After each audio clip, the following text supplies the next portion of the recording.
রে বুড়ি, কি হয়েছে তো? এইভাবে বারবার বমি করছিস কেন? জানি না মা। হবে না এবার কেন? আমার কথা তো শুনবি নি, শুধু ওলট পালট খাবার খাবি। যাও রেডি হয়ে নাও, ওকে নিয়ে আমি ডাক্তার বাড়ি যাবো। কংগ্রেচুলেশন, আপনার মেয়ে মা হতে চলেছে। এই বল কার সাথে এরকম করেছিস? আব্বা, আমি ওই পাড়ার ইলিয়াসকে ভালোবাসি। ইলিয়াস বলতে ওই পাড়ার মতুর মাস্টারের ছেলে? এই, তুই যাকে ভালোবাসিস তাকে ফোন কর, সব বল। সেই নম্বরে আপনি কল করেছেন সেটি এখন সুইচড অফ আছে। একটু পরে চেষ্টা করুন। ওগো, তুমি এখন ওদের বাড়িতে যাও, কি ওরা আপনাকে সবকিছু বলো, যদি ওরা এই সম্পর্কটা মেনে নেয়। কি বাবা এমন করছেন কেন আপনি? আপনি আমাকে বাঁচান, তাহলে আমার সব মান সম্মান শেষ হয়ে যাবে।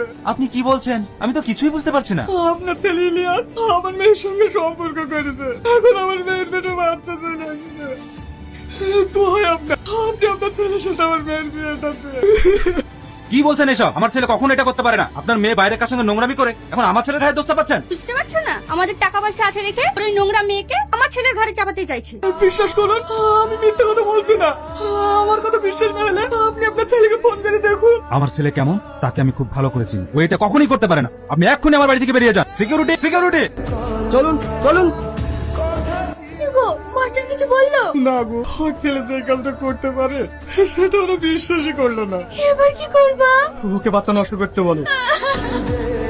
সেই রাতে আমি বাড়ি থেকে পালিয়ে আসি, শুধু আমার বাচ্চা নষ্ট করবো না বলে। তারপর থেকে আমি এখানেই থাকি। তোমার জীবনে যে এত কিছু ঘটে গেছে, তুমি যেটা করেছো একদম ঠিক করেছো। তুমি তোমার মেয়েকে ঘিরেই বেঁচে থাকো, দেখবে উপরবেলা ঠিক একদিন তোমার ভালো কিছু করবে। মা, আব্বা। সানিয়া কোথায়? ও তো কবে মারা গিয়েছে, তোকে বলিনি? মিথ্যে কথা। তোমরা যে জ্যান্ত মানুষকে মৃত বানাতে পারো এটা শুনে খুব ভালো লাগছে। তোমরা ভীষণ অন্যায় করেছো মা। ওর কোনো দোষ ছিল না, সমস্ত দোষ ছিল তোমার ছেলে। ওর পেটে যে বাচ্চাটা ছিল সেই বাচ্চাটা আমার মা। তোমরা একটা নিরপরাধ মেয়েকে কলঙ্কের দাগ লাগিয়ে গ্রাম ছেড়ে করেছো। ছি। শোন, আমরা যেটা করেছি সেটা তোর ভালোর জন্যই করেছি। রাখো তোমার ভালো। তোমরা তোমার ছেলের ভালো দেখতে গিয়ে একটা মেয়ের জীবন শেষ করে দিয়েছো। আমি তোমাদের কখনো ক্ষমা করবো না, কখনো না। কি ব্যাপার, আপনি আবার এসেছেন? সানিয়া, তুমি আর আমাকে অপমান করো না। আমি তোমার কাছে অনেক অন্যায় করেছি, যার কোনো ক্ষমা নেই। কিন্তু বিশ্বাস করো, তোমার সঙ্গে যে এত কিছু ঘটেছে সে বিষয়ে আমি কিছুই জানতাম না। আমি শুধু এটাই জানতাম যে তুমি মারা গিয়েছো। কিন্তু আজকে তোমাকে আমি নিয়ে যেতে এসেছি। কোথায় নিয়ে যাবে? তোমার বাড়ি? যে বাড়ি থেকে আমার আব্বাকে ঘাট ধাক্কা দিয়ে বের করে দিয়েছিল সেই বাড়ি? আমি কোথাও যাব না, আমি এখানেই ভালো আছি। দেখো সানিয়া, আমি জানি তোমার সঙ্গে অনেক অন্যায় হয়েছে, অনেক সম্মানহানি হয়েছে। হয়তো সেগুলো আমি ফিরিয়ে দিতে পারবো, কিন্তু যে মানুষের জন্য তোমার কলঙ্কের দাগ লেগেছে আজ সেই মানুষটাই তোমাকে ফিরিয়ে নিয়ে যেতে এসেছে। প্লিজ তুমি না করো না। আমি তোমাকে আর আমাদের সন্তানকে নিয়ে একসাথেই থাকতে চাই, প্লিজ।